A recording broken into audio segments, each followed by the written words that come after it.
तेजस्वी जी को विकास से कोई मतलब नहीं है। राष्ट्रीय जनता दल वाले घबराहट में, जनता के लिए वो काम करते नहीं, जनता से तो उनको कोई सरोकार है नहीं।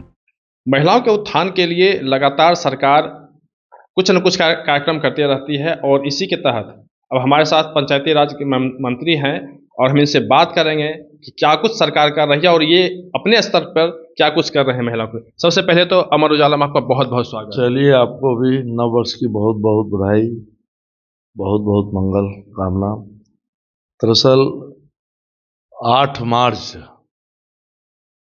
को अंतर्राष्ट्रीय महिला दिवस के अवसर पर बिहार में पहले बार पंचायतों में महिला ग्राम सभा का आयोजन हम लोग कराने जा रहे हैं।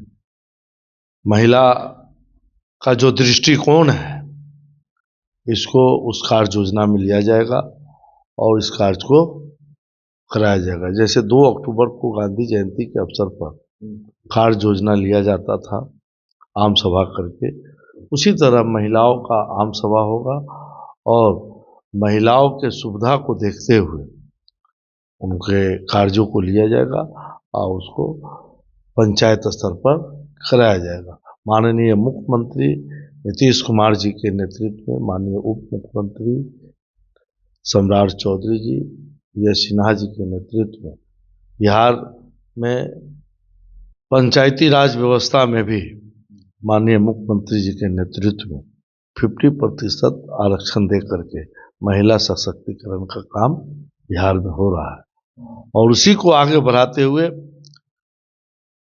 पूरे बिहार में पंचायतों में महिला ग्राम सभा का आयोजन 8 मार्च को किया जाएगा, जिसमें महिलाओं के सशक्तिकरण के लिए उनके दृष्टिकोण को देखते हुए किस तरह का काम महिलाओं के लिए करना चाहती है, उस तरह का उस कार्यक्रम में समायोजन करके तो कौन से कार्य होंगे? पंचायतों के जितने काम होते हैं, पंचायत से विकास के जितने काम होते हैं, चाहे वो शिक्षा के स्तर पर हो, स्वास्थ्य के स्तर पर हो, इंफ्रास्ट्रक्चर के स्तर पर हो, सभी स्तरों पर उनकी राय ली जाएगी और उस हिसाब से उसको काम किया जाएगा। अच्छा, एक बात बताइए कि नगर निकाय में मजदूरों के वेतन को लेके लगातार विवाद हो रहे हैं, इसको आप किस रूप में देखेंगे?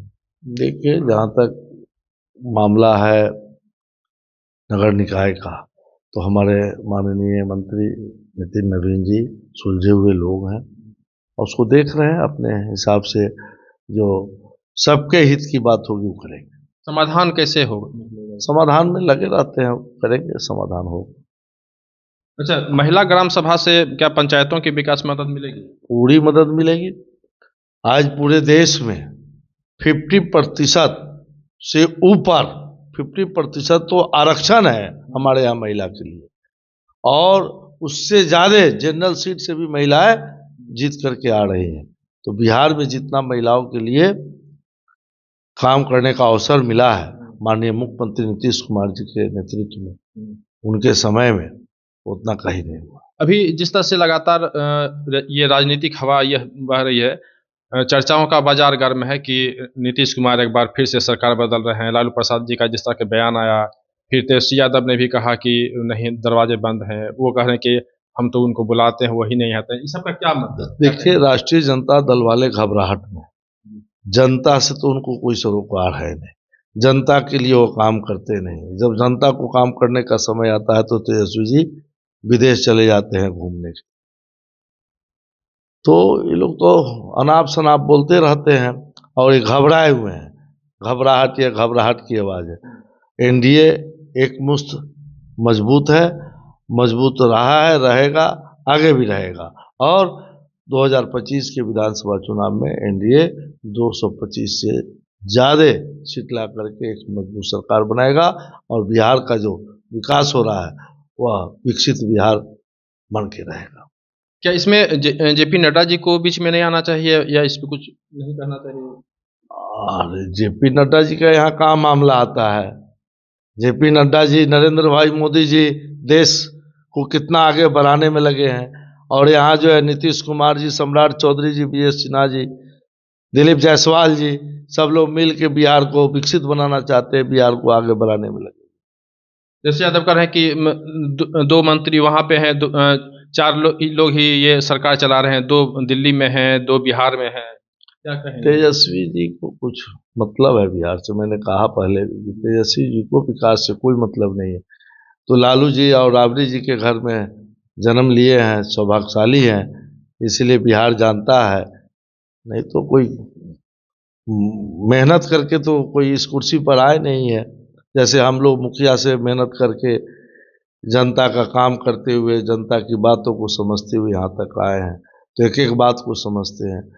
या तो चांदी के कटोरा में सोना का चम्मच लेकर के आए हैं, लालू जी के पुत्र हैं, इसलिए इनको सब जानता है। और ये जो बोलते हैं उसको आप लोग भी जनता के बीच चलाते हैं।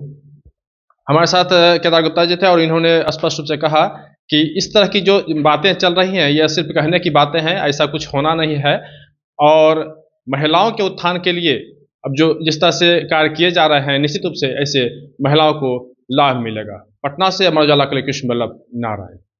अगर आप ये वीडियो YouTube पर देख रहे हैं तो हमारे चैनल को सब्सक्राइब करें और बेल आइकन को दबाना ना भूलें। अगर आप Facebook पर ये वीडियो देख रहे हैं तो हमारे पेज को लाइक करें।